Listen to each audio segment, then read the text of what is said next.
ஐ වෙන කට්ටිය නැගිට්ටාම දෙනවනේ ඉතින් පය தான் தோன்றித்தனமான அடக்குமுறையில் மலேக சமூகம் முகம் கொடுத்து කතා කරන්න අය අපිට දෙන්න බැරි අපිට දෙන්න බැරි ඒක කාර්යපටිපාටි ඔයා එම්මෝ විදියට ගරු විපක්ෂ නායකතුමා ඔබතුමා දැන් 27 දෙක යටතේ ඔබගේ කරුණු පැහැදිලි කිරීමක් ඉල්ලීමක් කරන්නේ දැන් හරි. තව ප්‍රශ්න වෙන දවසක අහන්න ගරු විපක්ෂ නායකතුමා. අමාත්‍යාංශ නිවේදන තරණ කටයුතු සහ ක්‍රීඩා දැන් 27 දෙක යටතේ එතුමා කරුණු පැහැදිලි කිරීමක් කරගැනීමක් ඉල්ලීමක් කරා.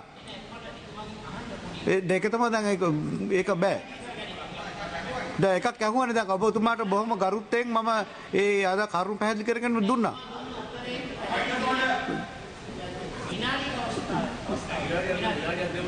මන්ත්‍රීතුමා ஷானிக்க மந்திரிமா கௌரவ சபாநாயகர் அவர்களே மிக முக்கியமான ஒரு விடயம் இந்த சபையிலே எழுப்ப வேண்டும். கடந்த வாரம் கடந்த பிப்ரவரி மாதம் 20ஆம் தேதி ஆரேம்பதி பிரதேசத்திலே ஒரு கத்தியால வாள்வெட்டு நடந்தது. அதனைத் தொடர்ந்து நேற்றைய தினம் இரவும் வந்து கல்லடியிலே மட்டக்களப்பு நகர பகுதியிலே ஒரு வாள்வெட்டு குழுவால ஒரு கத்தி வெட்டு சம்பவம் நடந்திருக்கு. ගරු මන්ත්‍රීතුමා මේ කාරණා පොයින්ට් ඔෆ් ඕඩර් එකක් නේ ඔබතුමා වෙනම සභා කල්තමේ වෙලාවක් ඉල්ලන්න 27 අමාත්‍යාංශ නිවේදන කරුණාකර මන්ත්‍රීතුමා ඔබතුමා මේක ජාතික ප්‍රශ්නයක් නෙවෙයිනේ මේ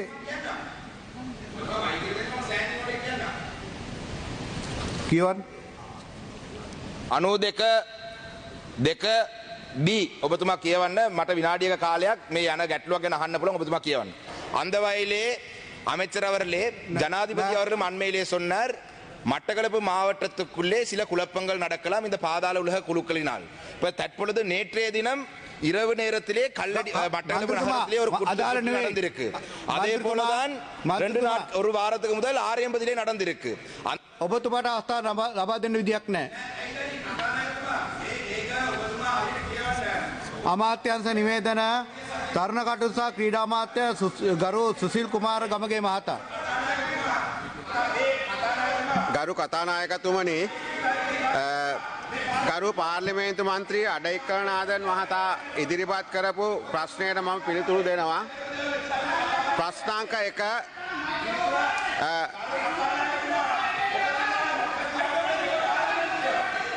ඔබතුමා සභාව කල්තැබීමේ යෝජනාවක් ඉදිරියට ගෙන්න එහෙම නැත්නම් 27 දෙක යටතේ ප්‍රශ්නයක් විදිහට මේ කාරණාව යොමු කරන්න එහෙම නැතුව මේක අදාළ වෙන්නේ නැහැ. කරුණාකර ගරු අමාත්‍යතුමා කතා කරන්න. ප්‍රශ්නාංක 1 මෙම ක්‍රීඩා පිටියේ සංවර්ධන කටයුතු ක්‍රීඩා අමාත්‍යාංශය මගින් නෙමෙයි කරන්නේ.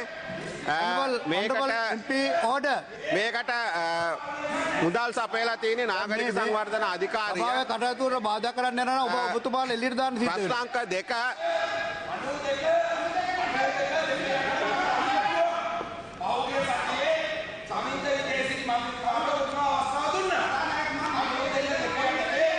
ඔබතුමා සභාව කල්දැමීම අවස්ථාවේදී ඒ යෝජනාව ගේන්න ගරු ශානෙක්කන් මන්ත්‍රීතුමා ගරු අමාත්‍යතුමා ඔබතුමාට කතා කරන්න පුළුවන්.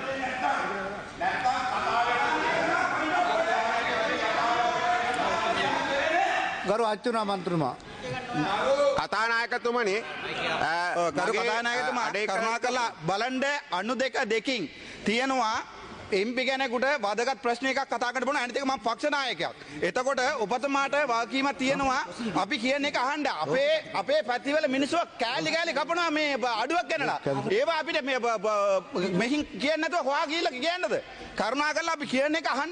අපි කියන එක අහන්න. ඉතින් මෙයා මන්ත්‍රී කෙනෙක්. මෙයා නගින ඉර පාලනය කරනවා මම උත්තර පාලනය කරනවා. අයි වෙන කට්ටිය නැගිට්ටාම දෙනවනේ ඉතින් පය ගන්න කතා කරන්න. අයි අපිට දෙන්න බැරි. අපිට දෙන්න බැරි.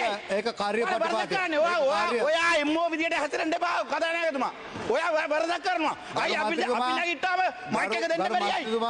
අයි අපි සිංහලි කතා කරු දෙමළි කතා කරු වලට අහන්න බැරිද? ඔයාගේ භාෂාවෙන් මම ගරු මන්ත්‍රී මේක ප්‍රොසීඩියර් එකක්. ගරු අමාත්‍යතුමා ඔබතුමාට කතා කරන්න පුළුවන්. ගරු කතානායකතුමනි මේකේ දෙවනි ප්‍රශ්නයට මම උත්තර දෙනවා. මේකේ දිස්ත්‍රික් ක්‍රීඩා සංකීර්ණයක් ඉදිකිරීමට තෝරගෙන තියෙනවා 2016 අවුරුද්දේදී. මේකේ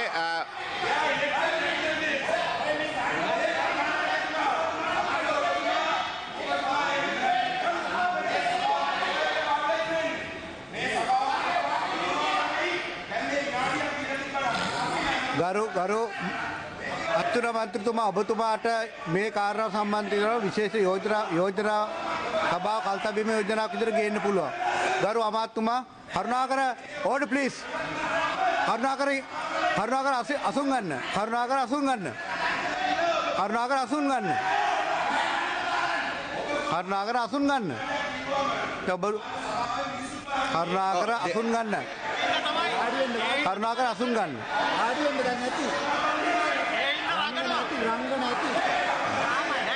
දෙදස් දාසය අවුරුද්දේ මේක தலைமை தாங்கும் உறுப்பினர்களே இன்று உண்மையிலே இந்த விவாதத்திலே சகோதரர் ஜீவன் தொண்டமான் அவர்கள் பேசுவதற்கு இருந்தாலும் கூட நேற்று மாலையிலே ஷனன் ஹட்டன்லே ஷனன் தோட்டத்திலே கேஎம் பிரிவில் ஏற்பட்ட தீ விபத்தின் காரணமாக 23 குடும்பங்களும் 90க்கு அதிகப்பட்ட நபர்களும் பாதிக்கப்பட்டதின் காரணத்தினால் அவரால் இன்று இந்த சபையிலே வர முடியாமல் போனதினால் அவருடைய சார்பிலே ஒரு சில வார்த்தைகளை கூறுமாறு சொல்லியிருந்தார். அதிலே அவருடைய உரையிலே ஒரு சில பகுதிகளை வாசித்து என்னுடைய கருத்துக்கு போலாமல் நினைக்கின்றேன்.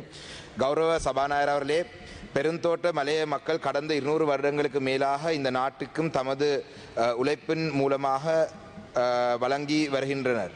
ஆனால் அப்படி வழங்கி இந்த நாட்டின் முன்னேற்றத்துக்கு முதுகெலும்பாக உழைத்த போதும் அவர்களுடைய வாழ்க்கை தரம், சமூக அந்தஸ்து மற்றும் அடிப்படை உரிமைகளை வழங்குவதில் இந்த நாடு பாரபட்சமாகவே இருந்து வருகின்றது. எமது சமூகத்தின் கோரிக்கைகளை சாதகமான பரிசீலனை செய்வதற்கு பதிலாக எப்படி தட்டி கழிக்கலாம் என்பதிலே அதிக கவனம் செலுத்தப்பட்டு வருகின்றது. இன்று வரை அது தொடர்ந்து கொண்டு தான் இருக்கின்றது என்பதையும் சுட்டிக்காட்ட விரும்புகிறேன். இதிலே நீண்ட ஒரு உரை அவர் அனுப்பியிருக்கிறார். நேரத்தை கருத்தில் எடுத்து அதிலே மிக முக்கியமாக இன்று தொழிற்சங்கத்தினுடைய ஒரு காவலனாக கடந்த காலத்திலே செயல்பட்ட கௌரவ வசந்த சமரசிங்க அமைச்சர் அவர்கள் இந்த சபையில் இருக்கிறபடியினாலே, கௌரவ அமைச்சர் அவர்களே, உங்களுக்கு தெரியும், கடந்த காலத்திலே 1000 ரூபா தோட்ட தொழிலாளருக்கு சம்பளம் 1000 ரூபாயாக அதிகரிக்கப்பட்டது. அதனைத் தொடர்ந்து கடந்த அரசாங்கத்தின் காலப்பகுதியிலே இது 1700 ரூபாய்க்கு அதிகரிக்கிறதுக்கான பாரிய முயற்சி எடுக்கப்பட்டது. அதிலே பெருந்தோட்ட கம்பெனிகள் இந்த தொகையை அதிகரிக்கிறதுக்கு இணங்காவிட்டதின் காரணமாக அவர்கள் நீதிமன்றத்தை நாடியிருந்தார்கள். அதனைத் தொடர்ந்து அந்த வர்த்தமானியை ரத்து செய்து 2024ஆம் ஆண்டு மீண்டும் நான் நினைக்கின்றேன் சம்பள நிர்ணய சபையின் ஊடாக மீண்டும் பேச்சுவார்த்தைக்கு ஈடுபட்டார்கள். அந்த நேரத்திலே கௌரவ அமைச்சர் அவர்களே, உங்களுடைய தொழிற்சங்கம், அதாவது உங்களுடைய கட்சியினுடைய தொழிற்சங்கம், அந்த தொழிற்சங்கத்தினுடைய பெயர் உங்களுக்கு தெரியும், தொழிற்சங்கத்தினுடைய பெயர், உங்களுடைய தொழிற்சங்கத்தினூடாக 2136 ரூபா, சரியா நான் சொல்றது? 2136ක්ද 2163ක්ද ඔබතුමාලගේ ට්‍රේඩ් යුනියන් එකෙන් ප්‍රපෝස් කරේ? 2136ක්. ඔව්, ඇමතුමා මං හිතන්නේ 2136ද 2163ක් හරි 2136ක් හරි. தற்போதைய தேசிய மக்கள் சக்தியின் தொழிற்சங்கமான அகில இலங்கை தோட்ட தொழிலாளர் சங்கம், ඒක ඔබතුමාලගේ ட்ரேட் யூனியன் එක, මේ ඔබතුමාලගේ ட்ரேட் யூனியன் உங்களுடைய சங்கம், உங்களுடைய தோட்ட தொழிலாளர்கள் சங்கம் 2136 ரூபா சம்பளத்தை விட்டு நாங்கள் எதுக்குமே இணங்க மாட்டோம் என்று கடந்த காலத்தை சொன்னார்கள். ஆனால் இன்று ஜனாதிபதியினுடைய உரையிலே 1700 ரூபா என்று குறிப்பிடப்பட்டிருக்கு. கடந்த காலத்தில் உங்களுக்கு தெரியும் 1350 ரூபா அடிப்படை சம்பளமாகவும் 350 ரூபா ஒரு கொடுப்பனவாகவும் கொடுக்கிறதுக்கே பாரிய எதிர்ப்பை சொன்னார்கள். 1700 ரூபா தான் இப்போ உங்களுடைய வரவு செலவு திட்டத்தில் சொல்லப்பட்டிருக்கு. அப்ப நீங்கள் ஆட்சிக்கு வர முதல், நீங்கள் அரசு அதிகாரத்துக்கு வர முதல் நீங்கள் எடுத்த நிலப்பாடுக்கும் இன்று இந்த நிலப்பாடுக்கும் இடையிலே எப்படி வித்தியாசம் வந்தது? இந்த சபையிலே கவலையாக இருக்கின்றது. மலையத்தினுடைய மக்கள் இந்த அரசாங்கத்தை நம்பி உங்களுக்கு வாக்களித்திருக்கிறார்கள். இந்த அரசாங்கத்தை நம்பி வாக்களித்தாலும் கூட இந்த அரசாங்கம் இந்த மக்களை மீண்டும் ஏமாற்றுறார்கள். இது ஒரு ஏற்றுக்கொள்ள முடியாத ஒரு விடயம். ஆக குறைந்தது 1700 சம்பளத்தை பற்றி கூட அரச ஊழியர்களை எடுத்தால் ஏப்ரல் மாதத்திலே இருந்து அந்த சம்பள உயர்வை தார் என்று சொல்லியிருக்கிறீர்கள்.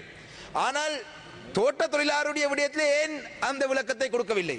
இன்று தோட்ட தொழிலாளருடைய மக்கள் உடைய வாக்கால இந்த பிரதிநிதிகளை உங்களுடைய 159 இந்த குழுவினருடைய எண்ணிக்கை அதிகரிக்கிறதுக்காக மட்டும்தான் நீங்கள் பயன்படுத்துகிறீர்கள் என்றதை மிக தெளிவாக தெரிகின்றது. ஏனென்றால் இல்லாவிட்டிருந்தால் இந்த மக்களுக்காக உண்மையிலே கரிசனை இருந்திருந்தால் வர்த்தகர்களுக்கு நீங்களும் உதவி புரிகிறதுக்கான நடவடிக்கை தான் எடுக்கிறீர்கள்.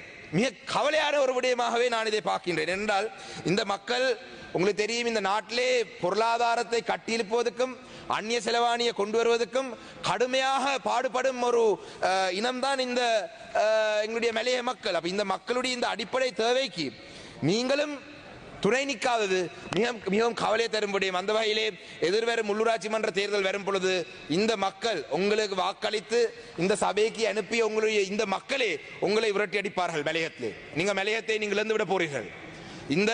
இன்று நான் இந்த சபையிலே உரைகளை கேட்ட பொழுது இந்த விடயங்களை தட்டி கேட்க கூட முதுகெலும்பு இல்லாத பிரதிநிதிகளை தான் NPP ஊடாக அந்த மக்கள் தெரிவு செய்திருக்கிறார் என்று அந்த மக்கள் இனம் கண்டிருப்பார்கள். ஏனென்றால் இந்த சபையிலே தங்களுடைய கட்சியினுடைய நிலப்பாடுக்கு மாறாக ஒரு கருத்து கூட சொல்ல முடியாத அளவில் அவசான். அதே போலதான் இந்த கௌரவ ஜீவன் தொண்டமானுடைய உரையிலே ஒரு பகுதியை வாசிக்கின்றேன். இன்று அதிகமான அடக்குமுறைகளை நிலவுகின்ற ஒரு தொழில் துறையாக பெருந்தோட்ட தொழில்துறை காணப்படுகின்றது. தோட்ட முகாமையாளர்களின் தான் தோன்றித்தனமான அடக்குமுறையில் மலேக சமூகம் முகம் கொடுக்க வேண்டின்றது. தோட்ட முகாமையாளர்கள் அங்கு வசிக்கின்ற தொழிலாளர்களையும் குடியிருக்கும் மக்களையும் அடிமையாக நடத்துகின்றார்கள். இந்த முகாமையாளரை பற்றியும் தொடர்ச்சியாக சொல்லிக் கொண்டு வரும் முடியும். அதனால தான் அந்த மக்களுக்கு அந்த காணி உரிமை வேண்டும் என்று சொல்லி பேசுகிறார்கள். கௌரவ அமைச்சர் சரோஜா அவர்களும் இருக்கிறீர்கள், உங்களுடைய அரசாங்கத்தை பற்றி சொல்லுங்கள். வாக்கை மட்டும் எடுத்து இந்த மக்களை ஏமாற்றி விடாமல் தயவு செய்து இந்த மக்களுக்காக நீங்கள் குரல் கொடுக்க வேண்டும். அதே போலதான் இன்னும் பல விடயங்கள் சகோதரர் எழுதி தந்திருந்தாலும் கூட அதுகளை எல்லாம் பேசுவதற்கு இந்த நேரத்தில் இடமில்லை. அதே போலதான் மிக முக்கியமாக இந்த மாகாண சபை தேர்தலை பற்றி ஒரு சில வார்த்தைகள் சொல்ல வேண்டும். கடந்த டிசம்பர் மாதம் ஜனாதிபதியை தமிழரசு கட்சி நாங்கள் சந்தித்த பொழுது ஜனாதிபதி சொன்னார், மாகாண சபை தேர்தலை கடந்த தேர்தல் முறையிலே நடத்துவதற்காக நான் கடந்த பாராளுமன்றத்தில் கௌரவ சுமந்திரன் முன்வைத்த அந்த தனிநபர் பெயரை நான் கொண்டு வரப் போகிறேன் என்று சொன்ன பொழுது இல்லை, அதை அரசாங்கமே செய்யும் என்று சொன்னார்கள். உள்ளூராட்சி மன்ற தேர்தல் நடக்கிறதுக்கு எல்லா ஆயத்தங்களும் நடந்திருக்கு. ஏன் இன்னும் மாகாண சபை தேர்தலை நடத்துவதற்கு தயார் நிலைக்கு கொண்டு வருவதற்கு அந்த சட்டத்தை நீங்கள் கொண்டு வரவில்லை? இதுக்கு நீங்கள் கட்டாயமாக பதில் சொல்ல வேண்டும். அதே போலதான் கௌரவ கோடீஸ்வரன் அவர்கள் எங்களுடைய பாராளுமன்ற உறுப்பினர் தொடர்ச்சியாக 4 மாதங்களாக இந்த பாராளுமன்றத்திலே கல்முனை வடக்கு பிரதேச செயலகத்தை பற்றி பப்ளிக் அட்மினிஸ்ட்ரேஷன் மினிஸ்டர் எத்தனையோ தரம் கேள்வி கேட்டிருக்கிறார். இதுவரைக்கும் ஒரு பதில் இல்லை. இந்த அம்பாறை மாவட்டத்தில் அதே கல்முனையில் இருக்கிற தமிழ் மக்கள் இதை பார்த்து கொண்டிருக்கிறார்கள். உங்களுடைய அரசாங்கத்தால் இதை செய்ய முடியாது. கல்முனை மக்களை செய்ய முடியாடி பதிலாவது அளித்து விடுங்கள். அதே போலதான் கடந்த அரசாங்கத்தின் காலப்பகுதியிலே சில பிரதேச செயலகங்களை அதிக அளவாக சனத்தொகை இருக்கும் பிரதேச செயலகங்களை 2ஆக உடைக்கிறதுக்கான சில நடவடிக்கை எடுக்கப்பட்டது. குறிப்பாக களுவாஞ்சிக்குடி பிரதேச செயலகம் மட்டக்களப்பிலே, செங்கலடி பிரதேச செயலகம், அதே போல போரதீவு பிரதேச செயலகம். இந்த விடயத்திலேயும் உங்களுடைய இந்த அரசாங்கத்துடைய கவனத்தை செலுத்த வேண்டும் என்று கேட்டு, தோட்ட தொழிலாளருக்கு ஒரு நேர்மையான ஒரு தீர்மானத்தை உங்களால் எடுக்க முடியாவிட்டால் அந்த மக்களுக்கு ஆக குறைந்து உண்மையாக சொல்லிவிடுங்கள் என்று கேட்டு என்னுடைய உரையை முடித்துக் கொள்ள நன்றி. ගරු ලක්මාලි හේමචන්ද්‍ර මන්ත්‍රීතුමිය ඔබතුමියට විනාඩි